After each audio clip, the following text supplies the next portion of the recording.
Good afternoon. Welcome to the Law and Media Speakers Series. I'm Mark Obie from the Newhouse School. This series is both a class and a public lecture, interdisciplinary course taught by faculty from the Law School, Newhouse, and the Maxwell School. Today we are going to have our second guest speaker in the series. I'll introduce him in a moment. A few class logistics first. The sign-up sheet is going around. Those of you who are members of the university community, unless you want to pay for 3 credit hours, you needn't sign in. It's only for the students. I ask that the students whip out their handy-dandy name cards so that our speaker can see your name when he calls on you. We are going to go with the prepared remarks till roughly 4:30, leaving half an hour for questions and answers. So please have your questions ready. I have a special bond with today's guest speaker. Actually, I have a special bond with any media lawyer because I'm in the media and that's our favorite kind of lawyer, somebody who represents us.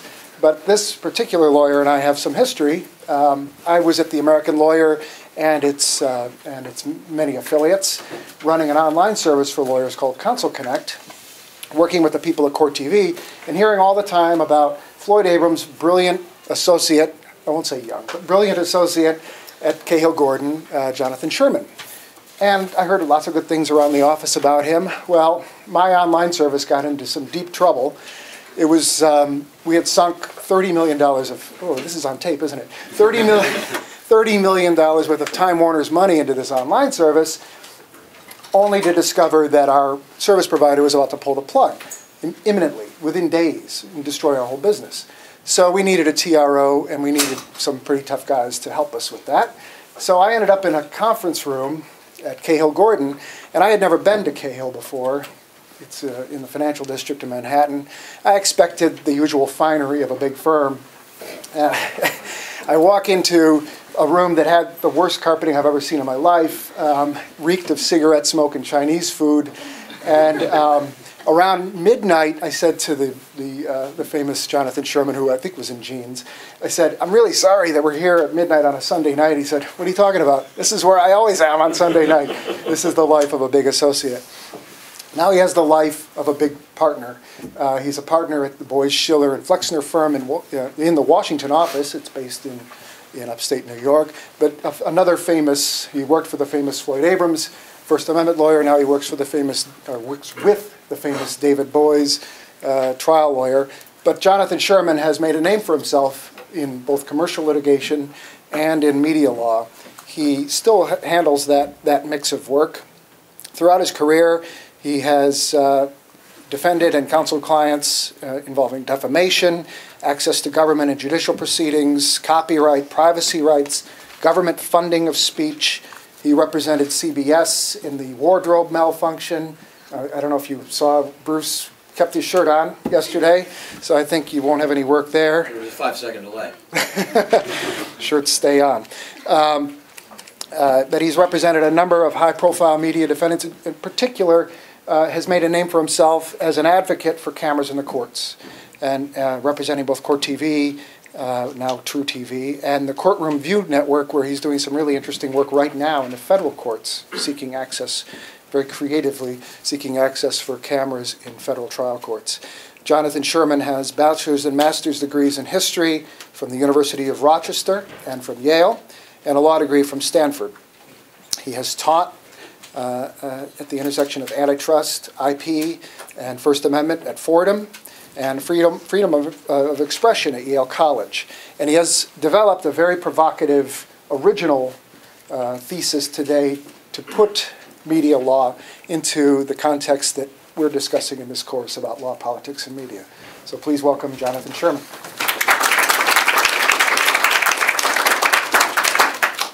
I spoke a little bit about this at lunch, so if you came to lunch, I was told you really weren't going to be here. So I apologize if I redo it. This time I'll actually read the whole quotes. Thank you for that introduction. Old friend. Old friend. It's very nice to be here. I want to read something from Justice Brennan. Justice Brennan is the most thoughtful and beautiful expositor of free speech rights that the Supreme Court has ever produced, and I include all the folks that you've heard of in your classes, including Justice Holmes and Justice Brandeis. He wrote in a case called Nebraska Press versus Stewart, a case involving an attempt to stop the publication by a newspaper of a confession of a defendant, a criminal defendant, the publication during the trial successfully. He wrote in reversing that as an impermissible prior restraint the following, quote, this is one of the places where adjectives actually mean something. A, quote, responsible press has always been regarded as the handmaiden of effective judicial administration, especially in the criminal field. Secrecy of judicial action can only breed ignorance and distrust of courts and suspicion concerning the competence and impartiality of judges. Free and robust reporting, criticism, and debate can contribute to public understanding of the rule of law and to comprehension of the functioning of the entire criminal justice system, as well as improve the quality of that system by subjecting it to the cleansing effects of exposure and public accountability. Those are, I think, stirring words, and Justice Brennan, for reasons I will explain in a second, invented the First Amendment. The First Amendment is only 45 years old. It was invented during the Civil Rights era. It had no content to speak of prior to that. And the reason I am focusing on that is because I think that the press and press lawyers, your people, make mistakes in using language like that in order to seek to obtain rights today. And the reason for that is because the press today is different than the press was in 1975 when he wrote that. I want to leave you with, or I want to make sort of three broad points.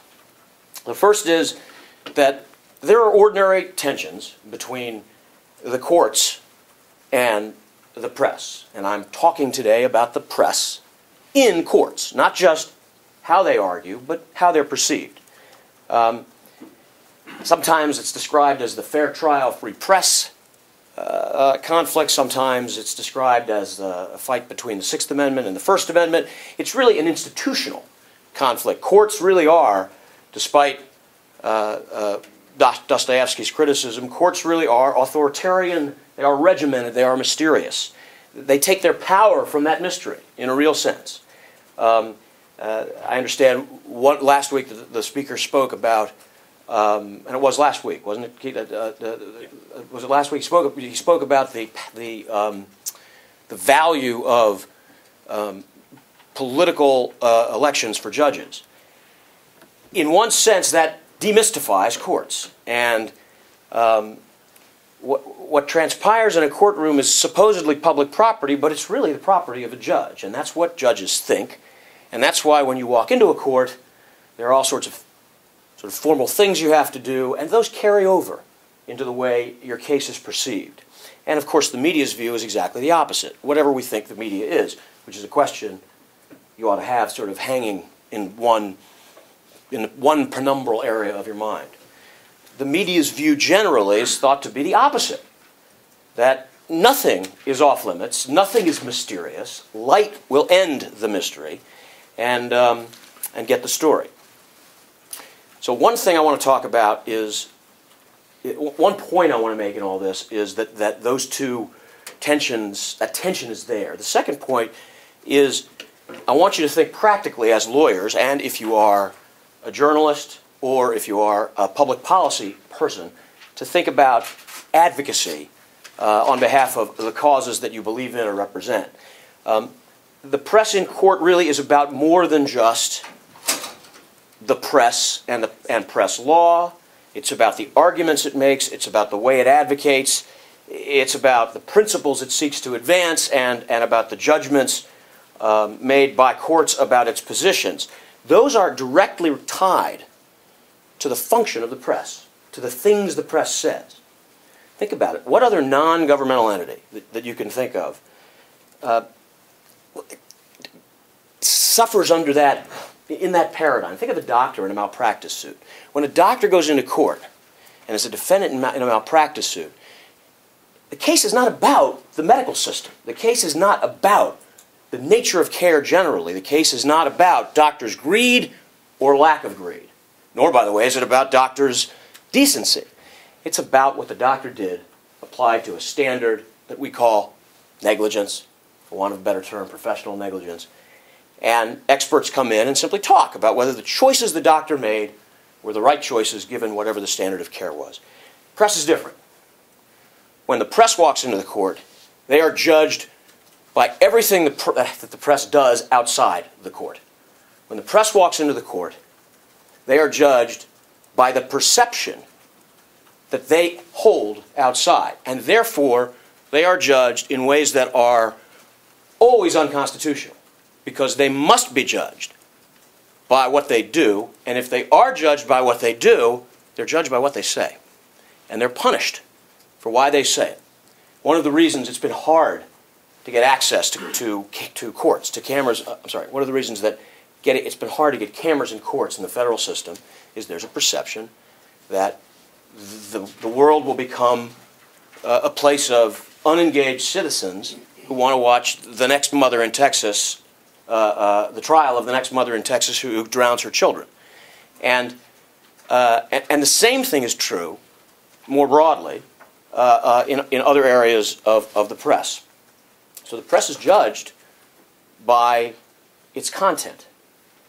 Every individual claimant, every defendant is judged by what his colleagues have done and by the sum total nature of the press. That's one of the reasons this notion of what a journalist is, that's part of this, the internet, just sort of internet discussion of the last year or two, is so extremely important.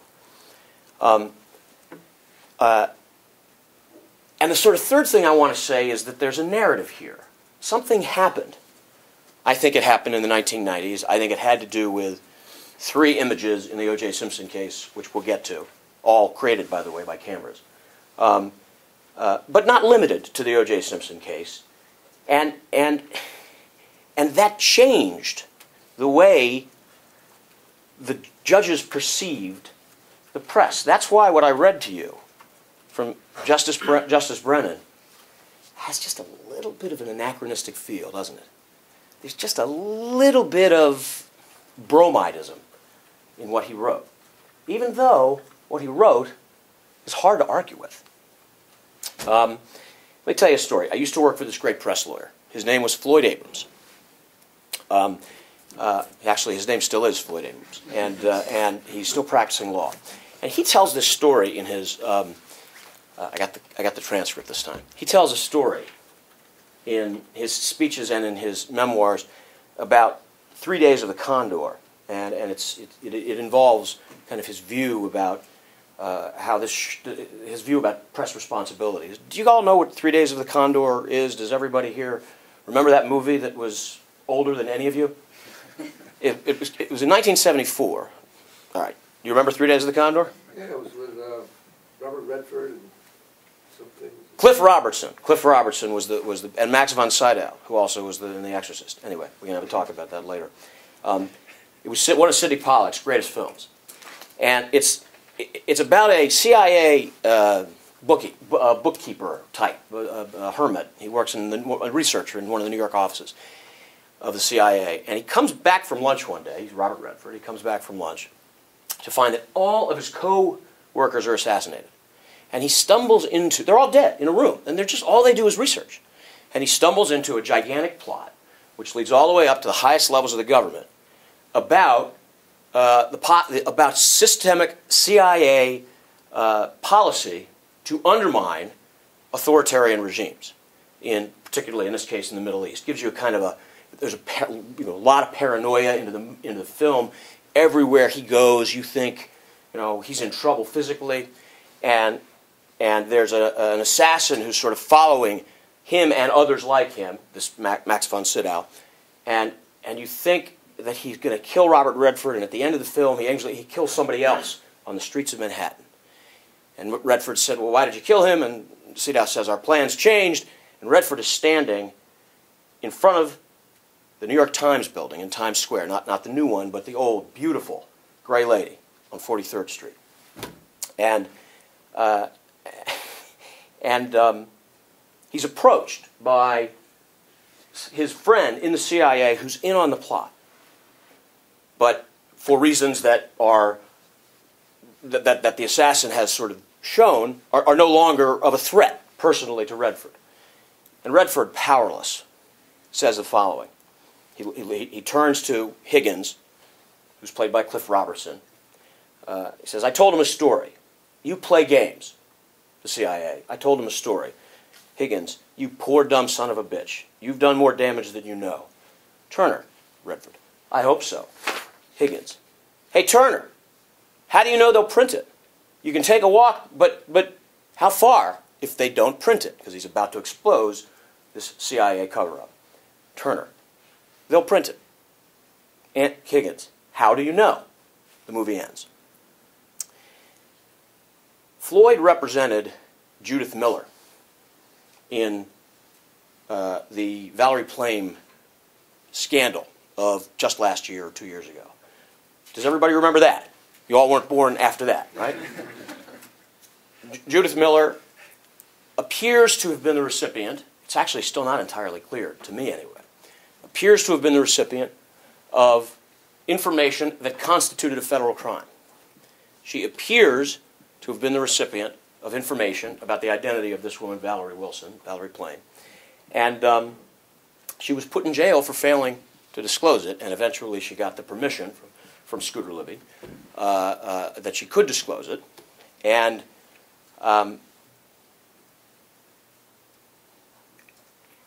Plame experience led to a hue and cry, if you've read the papers and you've been good journalist, student types, for a federal shield law, a law that protects journalists against having to disclose their sources. And here's the problem with using Plame as the example. There's a wonderful article, by the way, in the Washington Post by Pat Fitzgerald, the special prosecutor in the Plame case, who's also, thank heaven, the special prosecutor in the Blagojevich scandal, where he's the local prosecutor there. And he makes a very good point. He says, how is it possible for you to get a privilege, for me, for you to get a privilege against my investigation of a crime that you're the only witness to?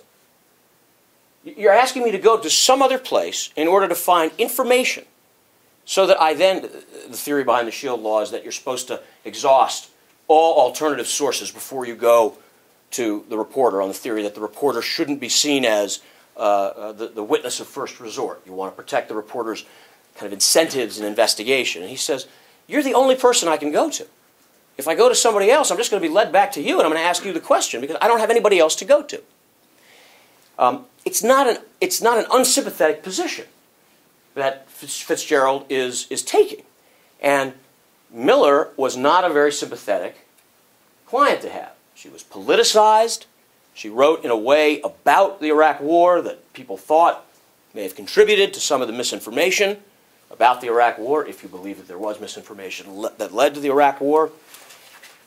And she wrote in an age, 30 years, more than 30 years, after the art is more truer than life story of 3 Days of the Condor. She wrote in an age where GM, I'm not sorry, I said GM, where NBC had done a report about supposed rollover problems with General Motors trucks. And although there were, no, it was NBC. I promise you, it was NBC. There was a rollover problem with GM's trucks. Should we call it ABC and make it even? I believe it was. I believe it was Dateline NBC, but we can. You're saying yes. Were you producer on it? Good, because what they did was they had good scientific evidence that there was a rollover problem with these trucks, but they couldn't get the damn truck to roll over for the cameras, so they blew it up. They blew it up, and they filmed it, and they cut it and spliced it. They lied. This was a huge deal about 10 years ago, maybe 15 years ago. I remember one of the cases I worked on when I was at Cahill for one of the networks. I won't say which one, since this is being taped. Not anything to do with Mr. Obie. And I mentioned this morning at lunch. There's one of these news magazines. Oh, hell, doesn't matter. It was ABC's 2020 or Primetime Live. And it was a case involving what was the New York State Department of Health scorecard for cardiac surgeons. Every year, the New York State Department of Health in Albany ranks cardiac surgeons in New York from 1 to 160. And they rank hospitals from 1 to 30, or programs. And almost always, of course, the actual mortality rate for any hospital is always different than the risk-adjusted mortality rate. And the scorecard is designed to take account of all the risks. So, for example, if you live in New York City, or if you're a doctor in New York City, 25 out of 1,000 patients might die because there are sicker people in New York City than there are in Syracuse or Buffalo. Your actual mortality rate is higher than your risk-adjusted mortality rate because all of the risks of that patient population get figured into the scorecard. The first year the scorecard came out, there was a lot of resistance in the medical community. So what did ABC do? They put on a show. They had a woman producer and another producer posing as brother and sister go to the Erie County Medical Center in Buffalo. Anybody who wasn't at lunch today, don't answer this question. Where did Erie County Medical Center rank on the scorecard? Anybody want to take a guess? Out of 30 hospitals? Worst. Thank you. They saw a physician named Samuel Balderman, a cardiac surgeon. They went to him saying, our dad has been sick in Florida, and we've been told that you're a surgeon and that Erie County is here and that we ought to move him to this part of the world, and would you help us? Dr. Balderman said, because I've seen there's a little piece of, it's like a lipstick camera that's inside a wig. I've seen the whole undercover hidden camera interview. Dr. Balderman said, sure, I'd like to find out about, your case. Tell me about your case. Well, the father is this, he's this old, he's got these problems. Can you help us? Well, sure, I'd like to help you. You really ought to see a cardiologist first, which, by the way, is true. Nobody goes to a cardiac surgeon right off the bat. So he said, I'm not sure why you're seeing me, but I can certainly help you. Oh, I heard about this scorecard. Somebody told us recently about this scorecard. You know anything about that? Dr. Balderman did what any human being would do. He said, oh, yeah, I know, but it's really not that significant. It's new, which was true, and it's really untested, which was true. And yeah, it's really nothing for you to think about. And but where, Dr. Baldwin, how did the hospital do? Well, they did just fine. They did just fine. Everything was fine. And did they rank individual surgeons? Where did you rank, Dr. Balderman? Oh, me? Oh, I was somewhere in the middle. He was third from the bottom on a list of 136. He had literally close to the highest mortality rate. He is someone that if those are accurate statistics, you would not want to be around if you had that problem. His career is over because ABC put him on the air as a lying physician. They said the story, the public interest piece of the story was that there should be more transparency, more openness in our healthcare systems. And doctors are being resistant to this. And there's a debate about it. All good so far, right? What do doctors think about this? Chris Wallace narrated this, by the way, so if any of you don't like Fox News, enjoy this part of the story. Chris Wallace narrated this when I thought he wasn't a Foxy, and I'm not one of them. I apologize if any of you are. And he said, we saw Dr. Samuel Balderman. And yes, ABC cut it up. And they got the truth. Right. They changed it a little bit. They cut and pasted it. They ended up expressing an opinion really about Balderman. If you're a liar, is being called a liar, which is what essentially they were doing, defamatory? The courts later said no, they said it's not. What ABC was doing was expressing an opinion on Dr. Balderman's sort of reaction to the scorecard, and nothing's really. They destroyed his career. And the purpose of the story was not to find out whether cardiac surgeons lie when presented with inconvenient facts that are A, untested, and B, nerve-wracking. You know, maybe it is in the public interest to know if doctors lie. To me, that's not that's not newsworthy. Everybody lies.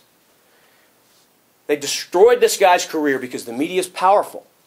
And they destroyed this guy's career through a series of what have become to be conventional media techniques involving creating a narrative in order to make what should be an analytical point.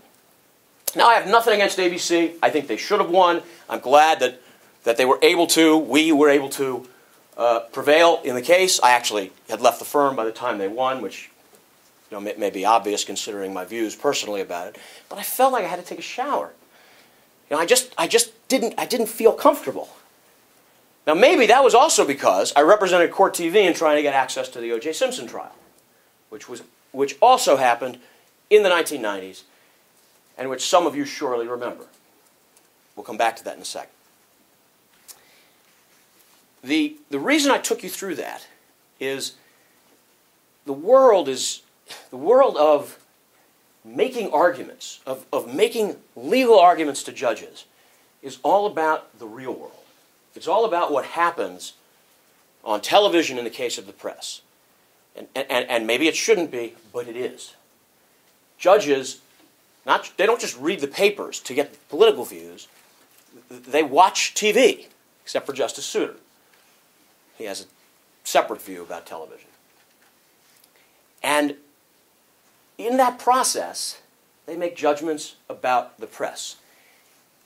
And those judgments affect the ability of the press to make claims to make rights and inroads based on the language of the kind that I read you from Justice Brennan. A responsible press has always been regarded as the effective handmaiden of justice. The language about a responsible press, about the value of press to justice, starts with a case called New York Times versus Sullivan in 1964. That's the beginning of the First Amendment. And I don't know if you know the case, I don't know if you've taken the First Amendment, but the reason why it's the beginning of the First Amendment and the core of all of these First Amendment bromides is prior to that time, seditious libel was legal in the United States. The act going back to the time that John Adams was president.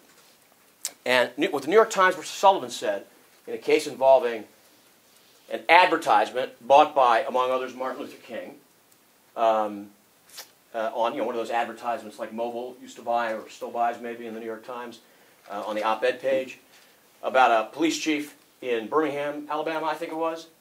And the police chief had, they'd gotten it wrong. The article had the article gotten a little bit wrong.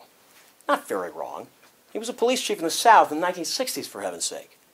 But they'd gotten it wrong. So he sued for defamation, and the New York Times constitutionalized libel, saying it's impossible to be held liable for a defamatory statement made against a public official, and later public figures, unless not only you get it false, you make it defamatory, but you act with a level of fault.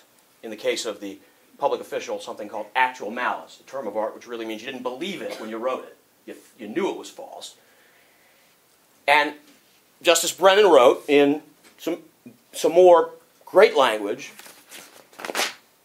that you should all read when you go home, that the central meaning of the First Amendment lay in the role it played in ensuring conditions of self-government. Quote, he wrote, the Constitution created a form of government under which the people... Now listen for a second.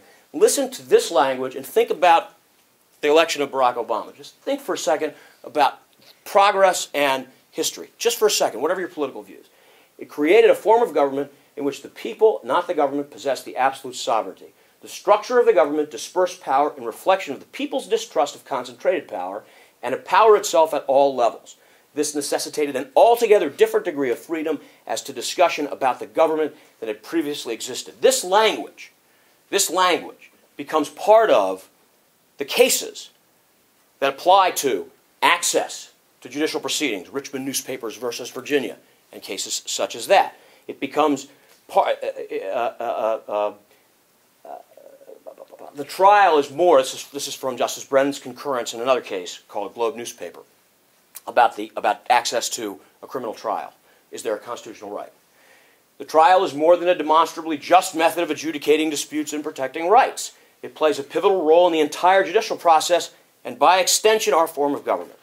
Cox Broadcasting versus Cohn, 1974. This barred punishment, the name of a rape victim, in the middle of a trial in which she was a victim. Sounds pretty mean, right? But this is what they said. In a society in which each individual has but limited time and resources with which to observe at first hand the operations of government, he relies necessarily upon the press to bring him in as convenient a form as possible the facts of those operations. Without the information provided by the press, most of us and many of our representatives would be unable to vote intelligently or to register opinions on the administration of government generally. Broad lines that, in effect, protect the press to do its job, to act sometimes irresponsibly, and most importantly, to act in ways that people disagree with. Some of the people here probably disagree with the idea that a newspaper should ever report the name of a rape victim during a trial. And some of you probably don't feel that way. And some of you probably feel, well, it depends on the facts. The point I'm trying to make is that the ability of the press to have the breathing space, the breathing room, depends on the existence of these rights, the sorts of rights I'm describing here in the area of the First Amendment. The fragility of those rights is in the hands of the press. I should say the solidity of those rights is in the hands of the press just as much as it's in the hands of judges, whether we like it or not. Let me give you another example. Actually, let me just tell you a little bit about what judges say now when they talk about the press. Let's just jump forward 30, 40 years. Here's Justice Scalia at an April 2006 discussion of judicial independence, sponsored by the National Italian-American Federation. Quote, "The press is never going to report judicial opinions accurately. They focus on who is the plaintiff, what a nice little old lady, who is the defendant, was this, some scuzzy guy, and who won? Was it the good guy that won or the bad guy?" Justice Alito said, "This is not like somebody handing out a leaflet in the past where only a small number of people can see this. This is available to the world," talking about cameras in the Supreme Court. "It changes what it means to be a judge." Justice Kennedy, on the same topic at the American Society of International Law in March 2006, criticizing editorial writers who, quote, "do not have the excuse of time pressure, the same way beat reporters do, and they frequently misinterpret the court's reasoning." Justice Miriam Cederbaum, a great judge on the Southern District of New York, down there in Manhattan, at 500 Pearl Street, excludes the press from jury selection in the Martha Stewart case because she feels bad for Martha Stewart. She writes, "This is a case," and by the way, there is a constitutional right, the same constitutional right to access to jury selection, voir dire, as there is to trials. And to exclude the press and the public from jury selection, you have to have the same overarching, compelling reasons, like the trial is in jeopardy. Okay? She said, "This is a case in which the press is interested in all sorts of things in which I have never seen as much press interest in a case." These are judges, they're all the same age as Justice Brennan was and others when they wrote 40 years ago what I read you earlier. "We've had a remarkable amount of extraordinary press effort," she says, "to treat many aspects of the case, which have nothing to do with the trial or the merits of the case, or what the evidence will be. Because there seems to be, and I do not say this critically, an extraordinary interest quite beyond the public's right to know." There's been an extraordinary interest by the public, she doesn't say, beyond the public's right to know. Okay?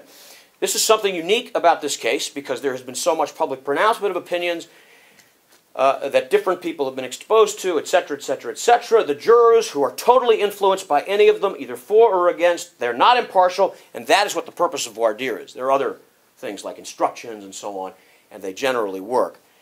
Reversed by the Second Circuit.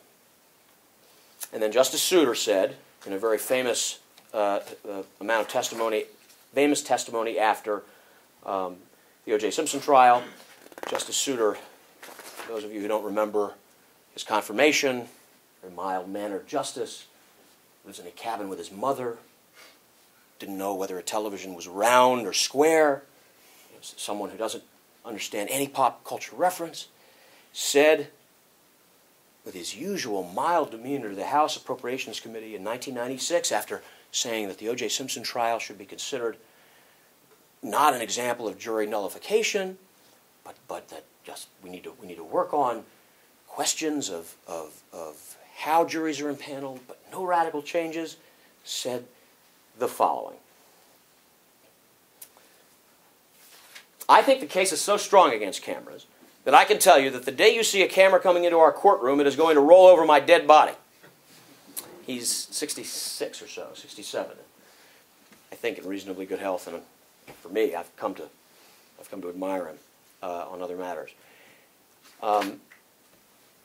So my thesis is that something happened during the O.J. Simpson case, and that the press is in the process of being punished for it. There are more examples, and we can talk about more examples, but let me just leave you with these three images I said I'd talk about in the O.J. Simpson trial, and use that as a segue to move into. I should say, I was going to get into another part of this, which is the internet part, but we can do that maybe in the question and answer section. I think that the way out of this has something to do with the economics of the internet. I think that the way out of, let me go a step at a time, because I think this is worth doing. We have had an extraordinary backlash in the last 5, 6, 7 years. Kobe Bryant, in the Kobe Bryant case in Colorado, there was a ban on the publication of information lawfully obtained, a prior restraint about the victim's sexual history. There were prior restraints in the case of Frank Quattrone, who was eventually acquitted. There was a prior restraint exactly a year ago, entered against the use of a domain name in the so-called WikiLeaks case, which was later reversed, or later the judge later walked away from it. There have been, as you all know, an enormous number of losses in the confidential source area, the Balco case, Judith Miller, Wenho Lee, Richard Jewell. These are all cases where the media lost attempts to prevent information from being disclosed. On access, on cameras, the sort of one piece of empirical information you need to know about access is that it's very rare that a fair trial is lost because of access.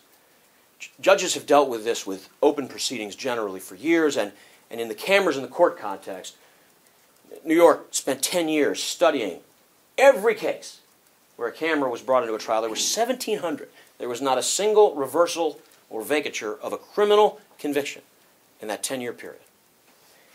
And still, New York's legislature decided no cameras. The federal judiciary had an experiment, a pilot program, in the early 1990s, which, by the way, ended late 1994, right around the time of the O.J. Simpson preliminary hearing, which was televised.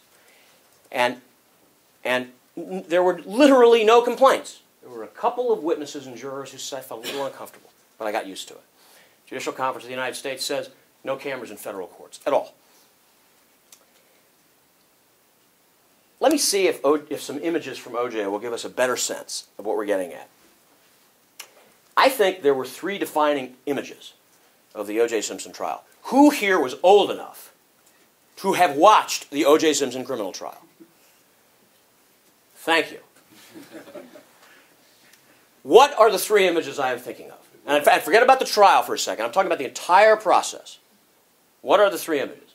The gloves, The the chase. And? Exactly. Exactly. The chase, the acquittal, both of which were newsworthy and had nothing to do with cameras in the court. The image was of a room very much like this, or I should say, two colleges with a split screen with African Americans on one side and Caucasians on another. Think how far, by the way, we've come in 10 years. But that's one. The other is The Chase. Also, nothing to do with anything except cops. You know, it's a television show. And the one you mentioned, if the glove don't fit, you must acquit.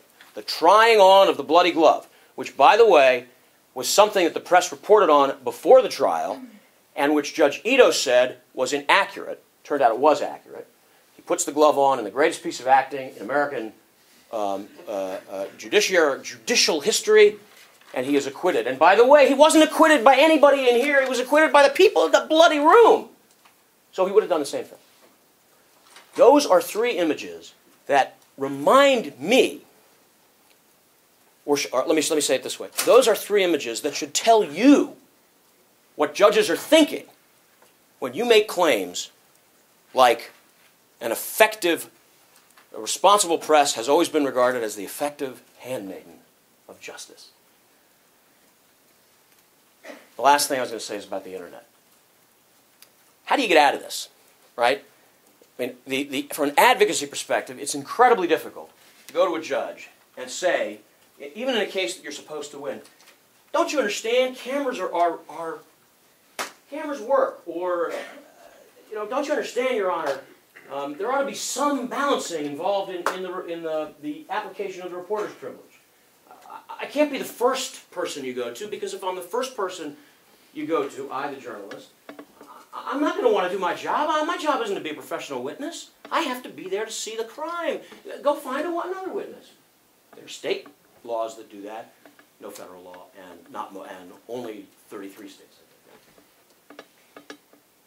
The point I'm trying to make is, what do you do as an advocate? And because advocates are supposed to act responsibly in their client's interests and therefore for their clients and with their client's knowledge, what do you do if you're the client, if you're a journalist? How do you make the argument to a court against the backdrop of the three images? What do you do? Over the last year or so, I sensed, and because I don't know if you know, although I was supposed to do this lecture last year, I got stuck at Dulles the day that I was supposed to come up, and I was going over the old outline that I'd sent Mark, and there was something missing from it, and it was, of course, a year's worth of change in the way we think about what journalism is. The change is sort of twofold. One is, a year ago, the internet, the debate was, what is a journalist? How can you have someone be a journalist who isn't paid, or who doesn't spend, are all of you journalists if you exchange comments about this lecture to each other on email? What makes a journalist? And as many of the opponents of the Shield Law will tell you, is a journalist, an advocacy group for Islamic extremism? So there's a very difficult definitional issue, or at least there was, and there's less of that now. And one of the reasons I think there's less of that is real journalists, and by that I mean the people that we used to think of as journalists before there was an internet, are using the internet. People like Mark are using the internet in a serious way. They have their own sites. The brand name kind of concept of journalism, or the marketplace of ideas as an economic model, is beginning to work in a way that I don't think worked a year ago, or that people thought worked. Andrew Sullivan spends most of his time online. If there are people like Bob Kuttner that I want to see, I don't wait for the next issue of the Public Interest, not the Public Interest, of the Atlantic. I go online. If you're educated enough, and remember the First Amendment presupposes that we can take care of ourselves. That's what Sullivan means. You're going to find the good ones.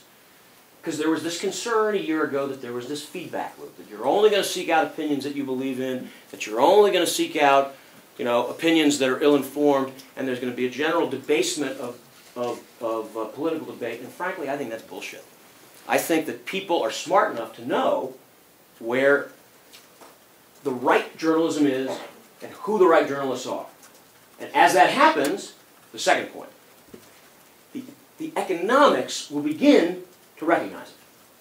The economic marketplace will and has begun to support people like Mark Obey, people like Andrew Sullivan, people who used to write in the New Republic, but now write either at a recognized online journal like Slate, or have their own, or leverage one off the other. And why is that so? Because the internet, and it's some combination of the technology and both the hardware of the technology and the software through search engines and the like, the internet creates the possibility to segregate audiences. It makes it possible for audiences to find, it makes it possible for there to be demand that is sufficiently targeted and supply that is sufficiently visible on an economic basis, that the demand can find the supply. The example is this venture Courtroom View network that I represent, that actually charges subscription fees to people who want to see the whole kit and caboodle of a trial. They can't do snippets, and they do trials people aren't interested in. What I do is I go to judges and I say, here's why you should let cameras into court here, because this is a civil trial involving a merger. Nobody is going to try on a bloody glove, and nobody's going to watch this on the E! Entertainment Network. This is going to be done on the internet, and it's going to go to people on Wall Street who are subscribers. And they want information about this merger trial just like they want information about any financial event. They want to be able to trade on it. They want to be able to provide information in the marketplace, the economic marketplace, about it. Members of classes in class actions or MDLs, complex financial cases where we have an international financial crisis and a lot of litigation in the United States or London, where there are interests, either bondholders or hedge funds or any of the other interested parties, including holders of subprime mortgages, that they can subscribe, that the pricing can be adjusted because the sunk costs are low, the sunk costs are done and the marginal costs are low, can be adjusted in such a way so that you really develop a very refined marketplace. And that gives me the ability to go to a court and say, the dignity question, your concern about the bloody glove is by definition not an issue here. The reason I'm here is so somebody can get the most information that is possibly available about this trial. Exhibits, a crawl, all done with different windows. As opposed to having to stand in a case where I act on behalf of a pool camera and I have to deal with, well, what about if it gets sliced and diced by E! Or CNN? What about if it's manipulated? All illegitimate questions. You're not allowed as a judge, even if you're not dealing with a right, even if it's just a privilege, you're not allowed to hold back a privilege on condition that someone exercise a right, speaking outside of court, a certain way. That's called an unconstitutional condition. But it happens all the time. And it's the problem that I'm trying to identify here. Now, I don't know what to do for ABC, except to maybe generate sufficient marketplace interest in this much more segregated worldview of journalism so that the ABCs of the world have to compete with that. I don't know whether that sort of thing can happen, but the only way it's going to happen, I'm not like a libertarian here, but the only way it's going to happen is through market mechanisms that permit us to assure judges that they don't have to worry about the content. Questions? Yes? I mean, I can see post-OJ and with there's so many channels and the internet itself, there's a lot more coverage and different coverage. But haven't there been threats to serious, responsible journalism all along? I mean, William Randolph Hearst and yellow journalism. And, I mean, it was occurring maybe in a different format. It was all newspapers and TVs. But it seems like you could make the argument that non-responsible journalism has been around for a long time in the United States. And yet, it didn't prevent this ideal of responsible journalism growing up. So I wonder if you could talk about what are the historical differences. Is it just that TV reaches more people? But again, I mean, whole wars were driven. I mean, the Spanish-American War presumably was driven by sensationalism, and so it just seems like there's been lots of irresponsible, bad journalism in American history. That's not new, and yet it didn't prevent this. Well, I mean, not just irresponsible journalism, but irresponsible journalism about court proceedings. I mean, the way people used to hear about court proceedings during the late 1880s through the Lindbergh trial, which was the first not televised but radio broadcast trial, and was the basis for the exclusion cameras, was through the penny press and through these muckraking types of stories. There's a wonderful anecdote. I will answer your question. There's a wonderful anecdote. Do y'all remember the movie Ragtime? You ever see that? Norman Mailer was in it, and he played Stanford White. Stanford White was a famous architect, turn of the century. He built all those houses up there in Newport, Rhode Island, those gigantic houses. He also built the old Madison Square Garden. And one night, he was having an affair with a 17-year-old girl. I forget her name, but she was the wife, or 18-year-old. She was the wife or the engaged to someone named Harry Thaw. In 1904, Harry Thaw took a gun, went to the top of the old Madison Square Garden, pointed a gun. This was depicted in Ragtime, which is why I mentioned it. Depicted the gun right at the back of Stanford White's head and blew it off. Because of this dishonor, Harry Thaw got off. The process of that was the first great trial of the 20th century, was his trial. Congress enacted legislation banning words that were reported in the New York Tribune. The scene I have of legislators sitting in committees, or whatever the equivalent was 100 years ago of committees, poring over these things, looking for these references to the sexual, youthful sexual pornographic aspects of it, are kind of staples of that period. So you're absolutely right to say that. When you argue that to a judge, they just look at you like you have 5 heads. They look at you like, well, so what? So what? You know, I think that the answer is that the right system has ratcheted up both expectations and somehow ratcheted up demands. That the reason the rights were created, the reason the First Amendment is only 45 years old, is because the civil rights movement existed, and because the Vietnam War happened, and because of Watergate. Those are all social events that led to assertions of dissent. They all date to the same period. The "fuck the draft" is one of the most famous cases of First Amendment law, called Cohen versus California. Women and children, the trial court said, would see this jacket that had the words "fuck the draft" on it. One man's vulgarity is another man's lyric, or vice versa, is what Justice Harlan said. So I think that the social change that occurred sometime between the Kennedy assassination and Watergate, or the Kennedy assassination and Reagan, led to the assertion of rights that kind of couldn't be denied. And that had a happy coincidence of having judges who were responsive to those arguments, those constitutional arguments that are beyond kind of the scope of this course, reading criminal defendants' rights very broadly and so on. But I think there was a general optimism, a general sense that that more information was good, and everybody knew that there was irresponsible information. And I don't know if it's television, or I don't know if it's the sense that something, the convergence of, the absence of serious problems, but the 1990s is this period which is just consumed in journalistic and legal history with a reduction in rights and an increase in what appears to be frivolity.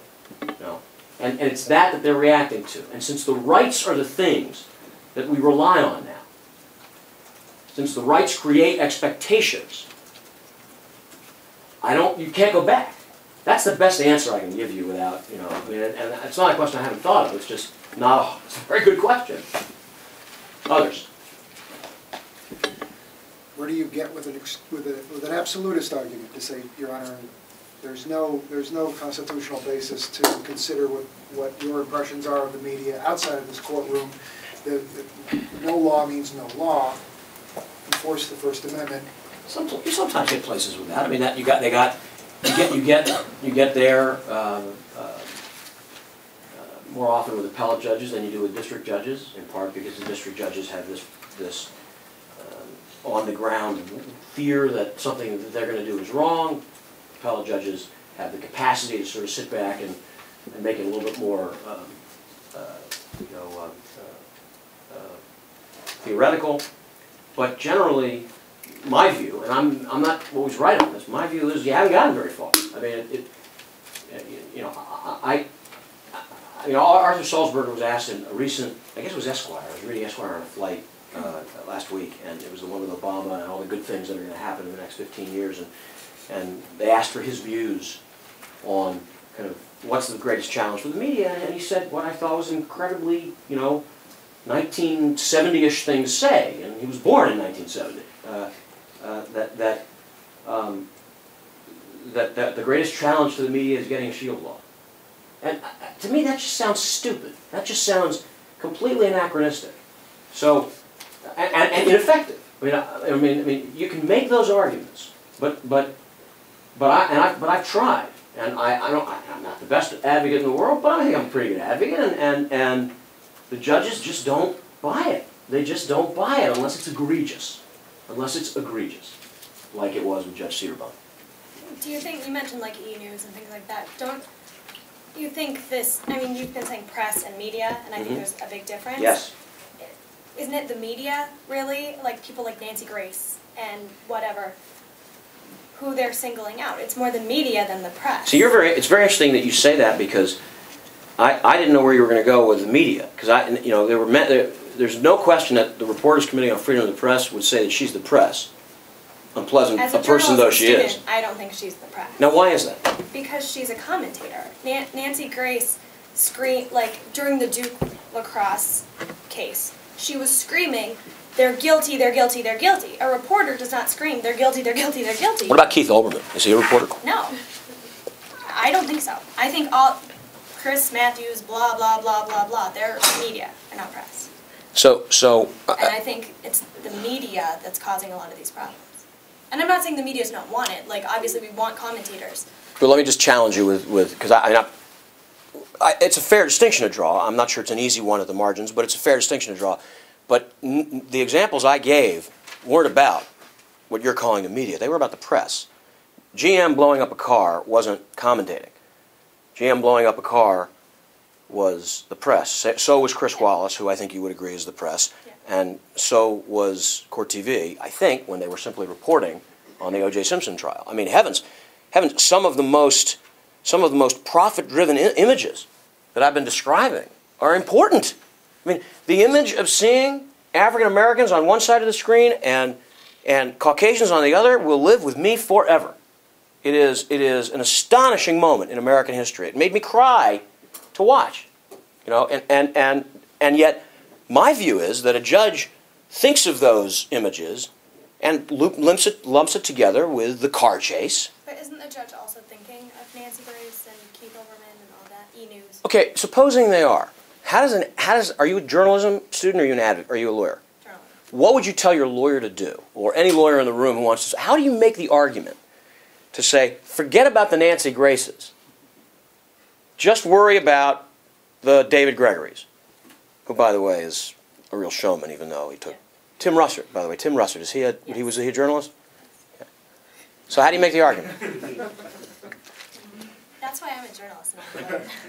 Somebody today at lunch said, somebody today at lunch said that we might consider having a regime where the lawyers didn't make any of the arguments, just sort of created the conditions for the arguments and let the journalists make the arguments, which is not a bad idea. They're very, very hard argument to make. It's the reporter, it's the press, the reporter, whoever, who is supposed to provide the information to the citizenry to make an informed decision.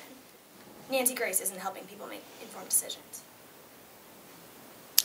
Well, I don't disagree with that at all. But when she was acting as a journalist, and there was a time, which Mark will remember when she actually was acting like a journalist, when she was trying to get enough street cred to be able to do all the nonsense she's doing now, she was just as horrible. So somebody was eager to say. I was just going to say, kind of going along with that, do you think that with the internet, and there's information everywhere as opposed to opinions? You kind of watch TV and you kind of, or the news on TV or the media on TV, you kind of get this like chewed up, spit out information. Someone's opinion or someone's concept of what took place. Do you think that with the internet being more informational, just here's information, make your own decision, lots of information, do you think they'll kind of affect the way TV or the media in general portrays things? So for example, it's hard to get different opinions in the media. You might get a couple, but it's pretty consistent. The storylines are the same, it's mass, you know what I mean? But you go on the internet, you can find 100 different versions of what took place, and you kind of learn. Do you think that'll affect the media in general? And it's the same thing with courtrooms, like you said, they cut and paste things. Do you think the fact that people might just get the whole trial and just put it out there, you think that'll make these opinions and this cut up unnecessary? Well, I don't think it'll make it unnecessary. Well, let me answer it in two parts, which is similar to what I was trying to say quickly at the end. I think that the internet makes possible a greater volume of, let's just, for want of a better word, call it, I'm going to use your distinction, which is a useful distinction for these purposes, journalism, or as you're using, calling it information, right? The one condition you need to govern yourself is information about society, and the internet provides the conditions for greater variety of information and provides the economic structure for someone who only wants to provide information, like my client and many others. But the harder question, at least the harder question for advocates, and if you care about, as you do, a society made up of, of people who yell and declaim all the time in front of the camera, is whether the economics will undermine, will cause them to need to shut the hell up. Now I was saying this I'm a big believer that the First Amendment is all about teaching people to shut the hell up. I think that, that I said this morning, the logic of the First Amendment works like this. The government is not allowed to stifle to censor on the basis of content, ever, almost ever. And Justice Brandeis tells us that the greatest cure for the speech that you disagree with is more speech. Now, the government is acting on behalf of a majority of citizens, and the government is doing the hanging of people by their toenails and censoring. But the more speech is the majority, right? Don't do it through the government. Do it yourself. Form a community. Form a community of anti-Nancy Grace people, where you can, we form communities all the time. We are the more speech component, which is what I like to refer to, and maybe one day we'll even write something about. It's called counter speech.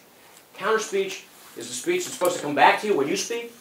That's usually from the majority, and it's usually very intolerant, and it's usually much more rigid and inflexible. I think that it's impossible in that real scenario. Communities are people who try and share values and and vote the others off the aisle. There's something useful from Survivor.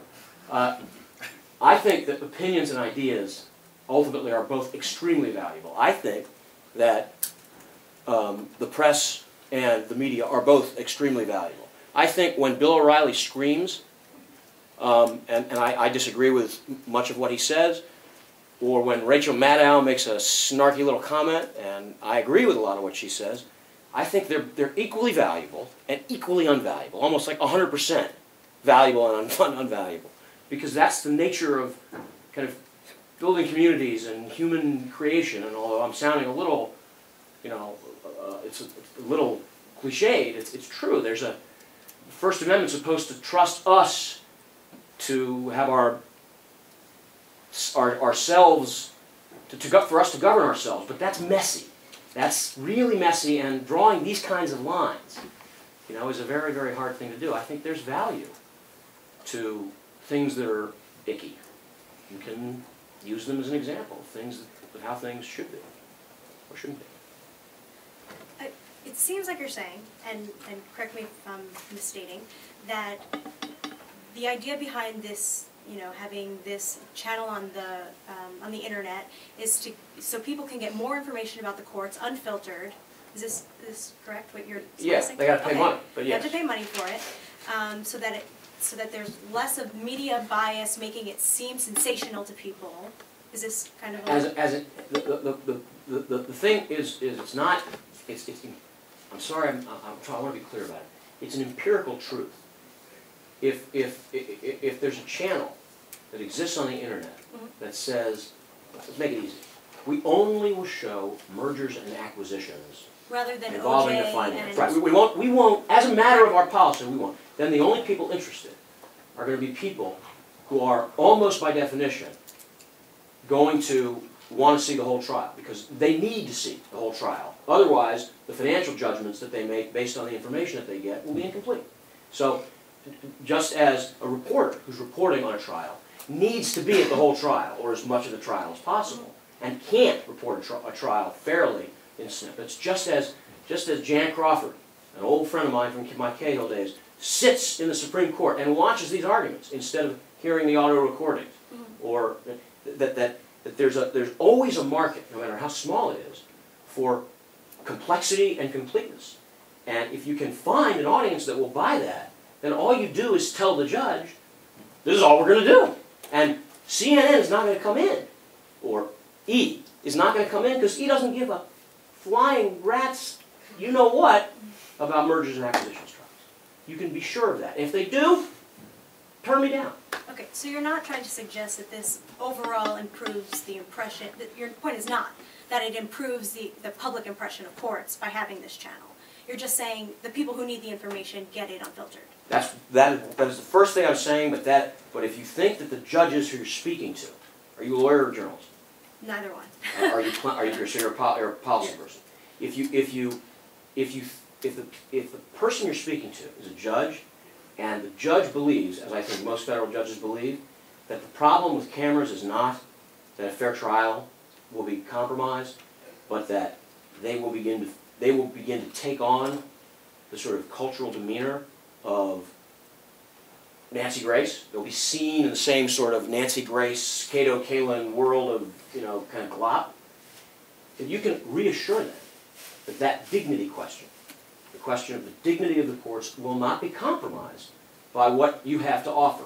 I've seen judges look at me, and a light bulb has gone off in their head. It's one of this interesting thing we're doing with this company, CBN. Now, so it's the judges who are going to change. If they change, if they see complexity, if they see opportunity for more serious journalism, press, they are going to be more receptive to broader rights arguments, generally, I think. Such as? Such as when CNN comes in and wants to cover an important criminal trial, they might respond to it. They might.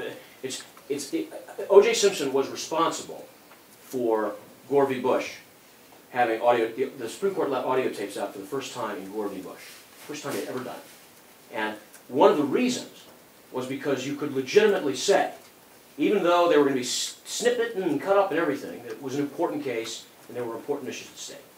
And even though all of the strange, Jon Stewart could do whatever he wanted with it. They could be made fun of, but they still let them out. And my point is simply that I think you get more of that at levels that are somewhat less significant than Gore v. Bush, or Bush v. Gore, when you're able to make arguments that this time, this market economically means there won't be any problems with your dignity. You don't have to answer to that, Your Honor. Now, the third thing I'm trying to say is that the Internet might have, I don't know enough about the economics of the Internet, but the Internet might have, logically, the economic capacity to challenge the legitimacy, to challenge the dominance of some of the crap that's out there. Well, if you're a cynic and you believe that people at bottom just want to watch crap, and then it won't. But if you're a cynic, but if you're not quite a cynic who believes that not everybody wants to watch crap, people have a limited amount of time. If they watch something more serious, they won't be watching crap. Or maybe if the crap goes online on a crap channel or a crap website online, they can take their crap in their living room, and it's taken out of whatever public sphere television represents. It's not a couch potato sort of model where you're passively. Al Gore wrote about this in The Assault on Reason, which I thought he wrote very well about, if perhaps a bit idealistically. The internet has the economic possibility to undermine the market for Nancy Grace, is all I'm trying to say. I have no idea whether I'm right about that, but I think it's true.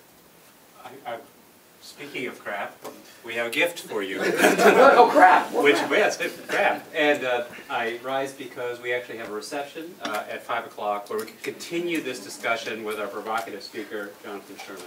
But before we regroup in the reception, I ask you to join me in thanking him for this lecture.